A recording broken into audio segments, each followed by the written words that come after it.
नमस्कार दोस्तों, अनुभव की सीढ़ी के सभी दर्शकों व श्रोताओं को मेरा प्यार भरा नमस्कार। दोस्तों, आज पुस्तक चर्चा के रूप में हम बात करेंगे वरिष्ठ कवि संजय चतुर्वेदी जी की काव्य सर्जना की। इनकी दो कृतियां देश और 1,00,000 लोग इसी वर्ष यानी कि 2021 में अंतिका प्रकाशन प्राइवेट लिमिटेड गाजियाबाद से प्रकाशित हुई हैं। वरिष्ठ कवि संजय चतुर्वेदी जी UCMS दिल्ली विश्वविद्यालय में मेडिकल के प्रोफेसर हैं। वे चिकित्सा क्षेत्र में जितने कुशल अध्येता रहे हैं उतने ही श्रेष्ठ हिंदी कवि भी हैं। हिंदी कविता के लिए उन्हें वर्ष 1991 में प्रतिष्ठित भारत भूषण स्मृति सम्मान तथा 1997 में फिराक सम्मान से सम्मानित किया गया है। इनकी काव्य सर्जना के विषय में दिनेश कुमार शुक्ल जी लिखते हैं कि संजय चतुर्वेदी लगभग 40 वर्षों से हिंदी कविता के केंद्र में प्रखर हस्तक्षेप की तरह अडिग हैं। सच कहा जाए तो उनकी अद्वितीय कविताई आज हिंदी के आंगन में वह अकेला दिया है जो अब संस्कृति के अंधकार और झंझावात से निडर जूझ रहा है। ये सचमुच हमारे देश के हृदय में बसे हुए देश की कविता है, जिसमें पाठक खुद अपना झिलमिलाता हुआ प्रतिबिंब भी देख सकता है। अद्भुत भाषा और कहन वाली यह अवघड़ कविता अपने शब्द और बिंब धरती के कोने कोने से चुनकर हमारे लिए लाई है।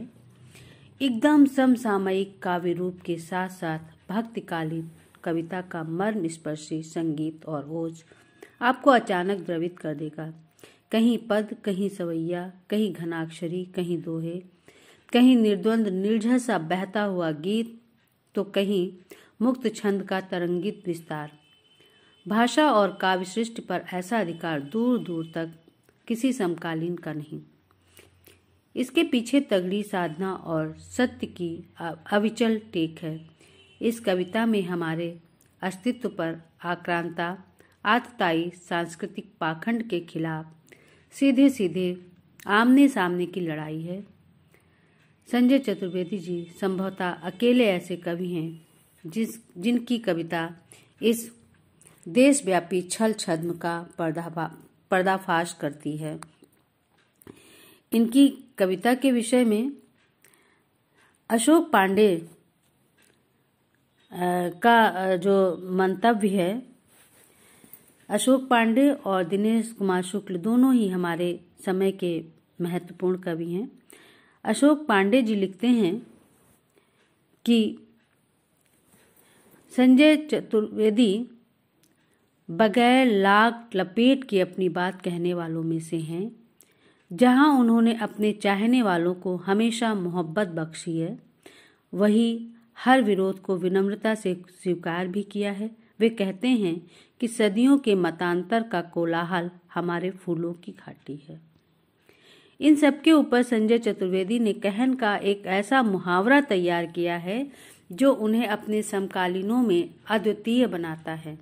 अथक श्रम से हासिल किए गए अपने भाषा वैविध्य और छंद ज्ञान के साथ उन्होंने लगातार असंभव प्रयोग किए हैं। इन प्रयोगों की अविश्वसनीय परिधि को देखने के लिए हमें उनकी और भी बहुत सी कविताओं की ओर जाना होगा। वे आगे लिखते हैं कि अपने परिवेश और उसकी कहती ढहती बनती अवस्थाओं परंपराओं को गौर से देख रहा यह कवि विज्ञान और आधुनिकता की चेतना से लैस है। वह सतत प्रत्यक्ष और परोक्ष यात्राओं में रत रहता है और अपनी निगाह को कभी धुंधला नहीं पड़ने देता है। उनकी कविताएं हम समय और समाज से जुड़ी हुई कविताएं हैं। और दोस्तों, इस पुस्तक के विषय में एक समीक्षा समकालीन वरिष्ठ साहित्यकार डॉक्टर भारतेंद्र जी ने हमारे पास भेजी है, तो मैं भारतेंद्र जी का आभार व्यक्त करते हुए उस समीक्षा को पढ़ती हूँ। वे लिखते हैं, बधाई संजय जी, 1,00,000 लोग के बाद इसी वर्ष देश शीर्षक से आपके 2 कविता संग्रह प्रकाशित हुए हैं। इनमें संकलित आपकी कविताएं असल में 3 दशकों की सामयिक संवेदना को स्वर देती है।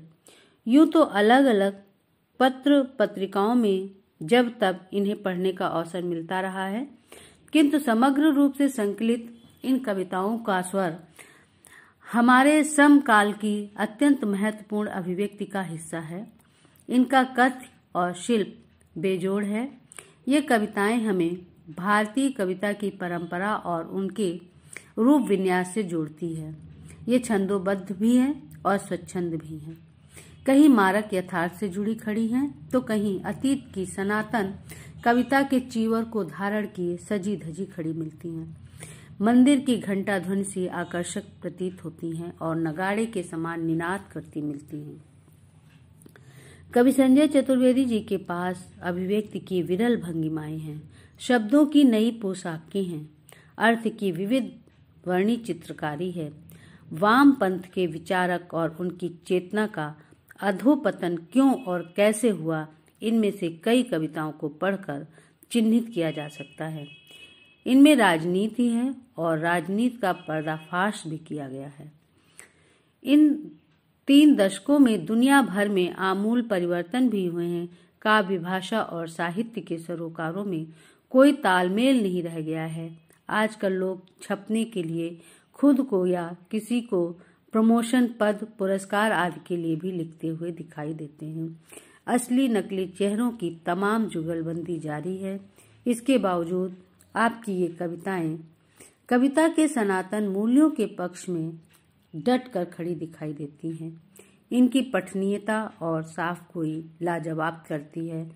आशा है कि इन कविताओं को और ख्यात मिलेगी। हार्दिक बधाई संजय जी। संजय जी को हमारी तरफ से और हमारे श्रोताओं की तरफ से भी बहुत बहुत बधाई।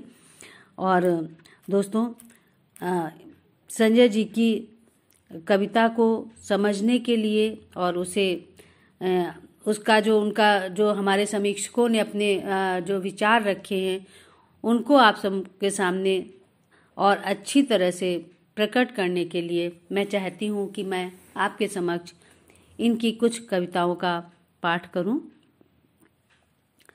तो देखिए, मैं कुछ कविताएं पढ़ती हूं और पहला जो मैं इसमें दिए गए हैं, मतलब कुछ चारों नैना बेच के शीर्षक से कुछ दोहे दिए गए हैं। मैं उन की पुस्तक से उन दोहों को पढ़ती हूं।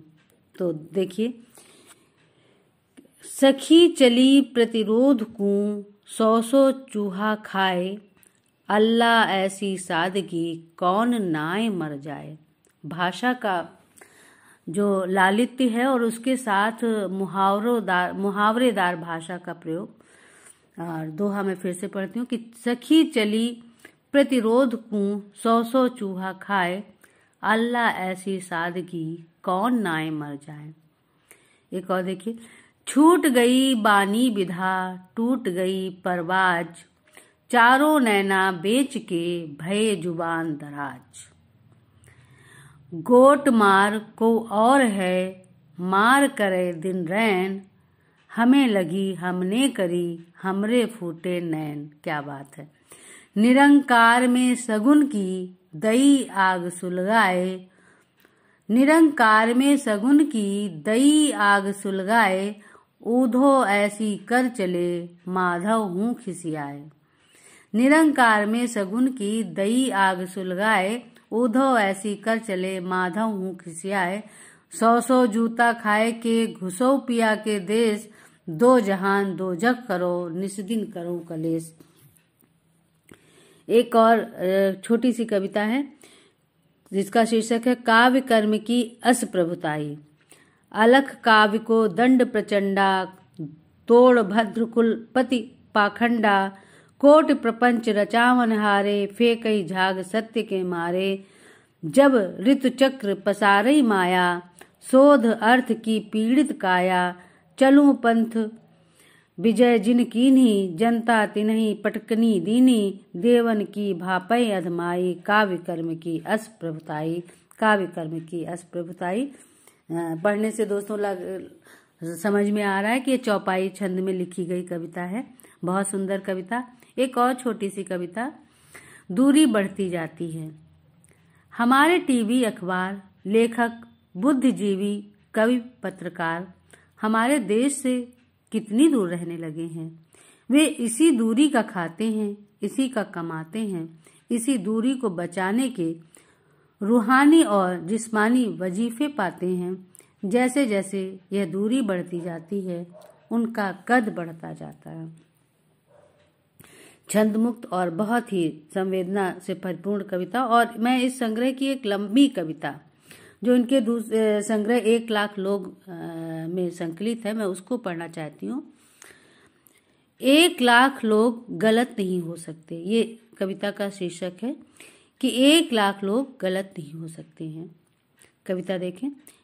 इस अखबार की 1 लाख प्रतियां बिकती हैं। 1 लाख लोगों के घर में खाने को नहीं है। 1 लाख लोगों के पास घर नहीं है। 1 लाख लोग सुकरात से प्रभावित थे। 1 लाख लोग रात को मुर्गा खाते हैं। 1 लाख लोगों की किसी ने सुनी नहीं। 1 लाख लोग किसी से कुछ कहना ही नहीं चाहते थे। भूकंपों के इतिहास में 1 लाख लोग दब गए। नागासाकी के विस्फोट में 1 लाख लोग खत्म हो गए। 1 लाख लोग क्रांति में हुतात्मा हुए। 1 लाख लोग साम्यवादी चीन से भागे। 1 लाख लोगों को लगा यह अंतिम लड़ाई है। 1 लाख लोग खोज और अन्वेषण में लापता हो गए। 1 लाख लोगों को ईश्वर के दर्शन हुए। 1 लाख लोग मार्लिन मुनरो से शादी करना चाहते थे। स्टालिन के निर्माण में 1 लाख लोग काम आए। निक्सन के बाजार में 1 लाख लोग खर्च हुए। 1 लाख लोगों के नाम की सूची इसलिए खो गई कि उनके कोई राजनीतिक विचार नहीं थे। क्या बात है। 1 लाख लोगों के नाम की सूची इसलिए खो गई कि उनके कोई राजनीतिक विचार नहीं थे। 1 लाख लोग बाबरी मस्जिद को बर्बर आक्रमण का प्रतीक मानते थे। 1 लाख लोग उसे गिराए जाने को ऐसा मानते हैं। 1 लाख लोग जातिगत आरक्षण को प्रगतिशीलता मानते हैं। 1 लाख लोग उसे समाप्त करने को ऐसा मानेंगे। 1 लाख लोगों ने अमेज़न के जंगल काटे। 1 लाख लोग उनसे पहले वहां रहते थे। 1 लाख लोग जिंदा हैं और अपने खोजे जाने का इंतजार कर रहे हैं। 1 लाख लोग पोलियो से पीड़ित हैं।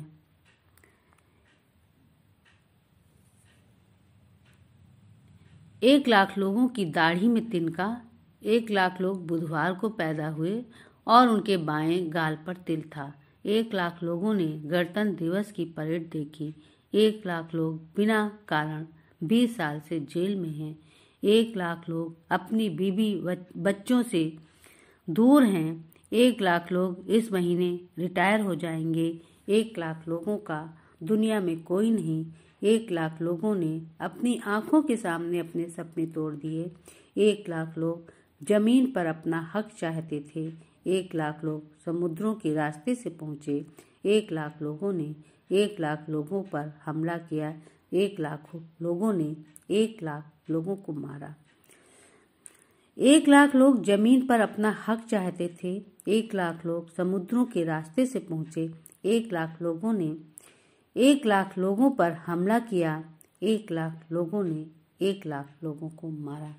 एक पूरा कालखंड इस कविता में दिखाई देता है और संवेदना को तो ये छूती ही है। हमारे दिलो दिमाग में बहुत देर तक बनी रहने वाली ये कविता। मैं सुंदर काव्य सृजन के लिए, उनके काव्य संग्रह के लिए संजय चतुर्वेदी जी को बहुत बहुत बधाई देती हूँ।